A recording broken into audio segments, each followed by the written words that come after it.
We're at EnergyTech 2017, talking to Dr. Eric Rebentish of MIT. Thanks for talking with us, Eric. Thank you for letting me talk to you. Tell us about your work at MIT. Yeah, so I'm the director of the Consortium for Engineering Program Excellence. It's a research group that I run at MIT, and we focus on improving the performance of engineering programs, primarily through the management of engineering programs. So our research really takes a broad view of what it takes to manage a successful program. So that could include leadership, it could include the organizational structure, it could include the processes and tools that they use, the design of the product, the architecture that they select for the product. So we look at all of the elements and how they come together to form a successful program. So what are the key elements coming out of that? You talked about the things that can help it work. What kind of things can hinder its success?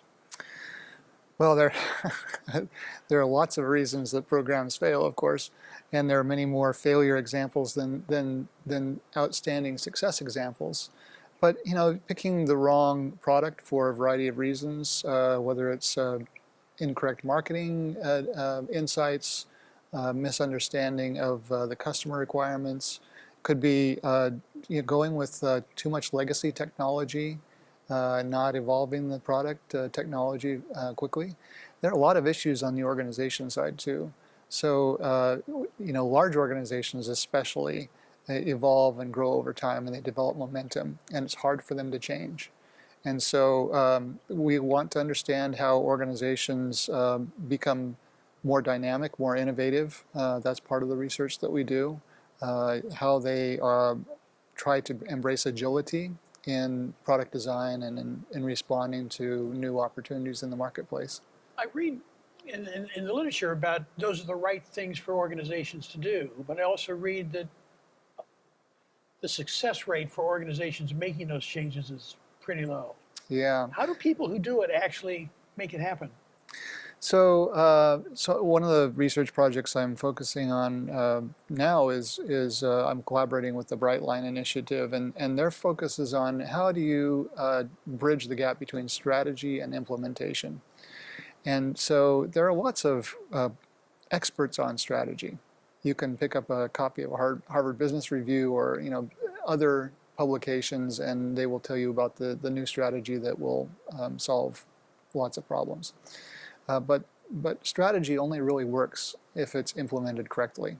And there was a recent survey that was sponsored by Brightline with the Economist Intelligence Unit, and 1 in 10 organizations said that they effectively implemented their strategy to the point that they were able to achieve the business results that they wanted. And then those 1 in 10 organizations were actually much more financially successful than the other 9 in 10 that were suffering from not being able to implement their strategy very well. And so we're at the very beginning of the research, but what we see from the early results is that the leaders, if you will, the 1 in 10 organizations are much more cohesive in their organization of the strategy process. So they bring together the people who are defining the what's and the people who do the how. Okay, so the strategy people who are developing the strategy are bringing together the people who are going to be responsible for implementing it. They develop an active relationship and communication that doesn't just end with the declaration of the strategy, but extends into the implementation. They're constantly scanning the environment, looking for changes in the environment that might affect the strategy. They're including stakeholders, suppliers, other partners that might influence the implementation of the strategy. And so they're trying to have a much more integrated process over the life cycle of the implementation, rather than just say, here's our strategy, we're done. They really look at it as an ongoing activity. We're going to be in a panel later this afternoon talking about megaprojects. Right.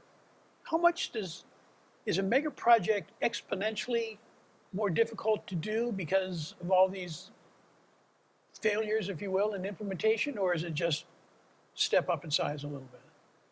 Well, that's a good question, because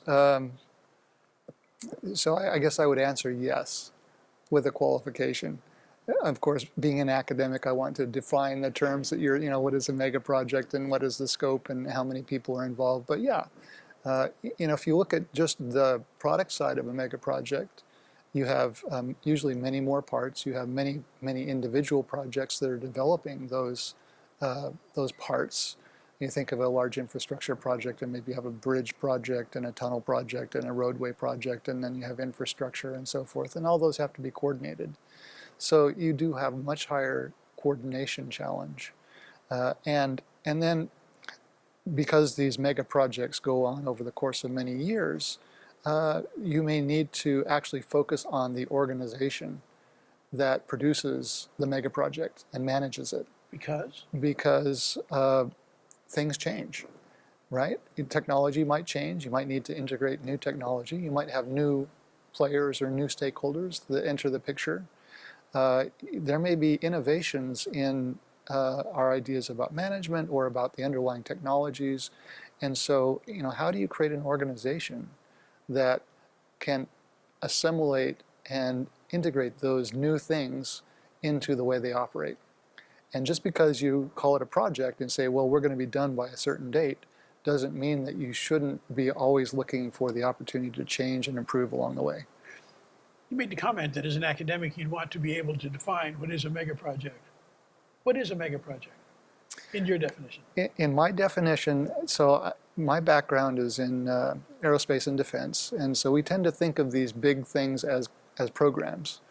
But I think the definition applies that a mega project comprises many smaller projects. It is big in scope, so it's going to require a management infrastructure to manage the relationships between all of the subordinate projects. It's probably going to have multiple stakeholders that are involved. It's going to have a diverse stream of benefits that will be realized over the course of perhaps many years, over the lifetime of the project, the mega project. Those characteristics apply to a mega project. They also apply to major programs.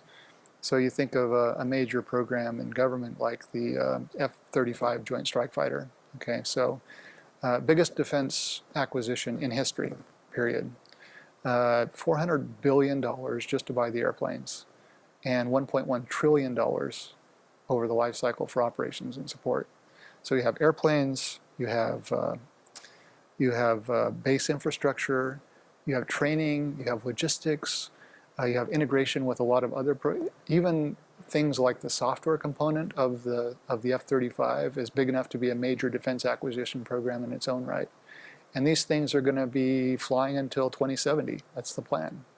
And over that time, there are going to be lots of changes. New threats are going to emerge that they're going to have to be able to respond to. So, talk about complexity. That's a lot of complexity. And so, that's probably what mega project managers are facing with those kinds of changes that they have to anticipate, the evolving stream of benefits that they have to deliver. So that's how I would think of a mega project. So what's the benefit to you and your work to come to a conference like EnergyTech 2017? How does that help you? How does that help me? Well, because I get a chance to work with a lot of different people. So I recently edited a book on integrating program management and systems engineering. And, I was the editor-in-chief, but in fact, there was a group of contributors from both INCOSE and PMI that contributed significant content to the book. And it's through conferences like these that you make the connections to a diverse group. And I think, as an academic who studies projects, that if my approach doesn't mimic the management techniques and processes required to manage a major project, then I'm going to miss something. So I need to get the perspective of the systems engineer, I need to get the perspective of the program manager, I need to get the perspective of the business manager. If I don't understand their perspective on the problem, then I'm missing something. And your perspective you gain perspective by coming to a conference like this. That's right. That's right. And interacting with the professionals, understanding what are they dealing with on a day-to-day basis, what are the challenges that they're experiencing right now, as well as the challenges that they see coming around the corner. Thanks for talking to us, Eric. That's a pleasure. Thank you. Okay.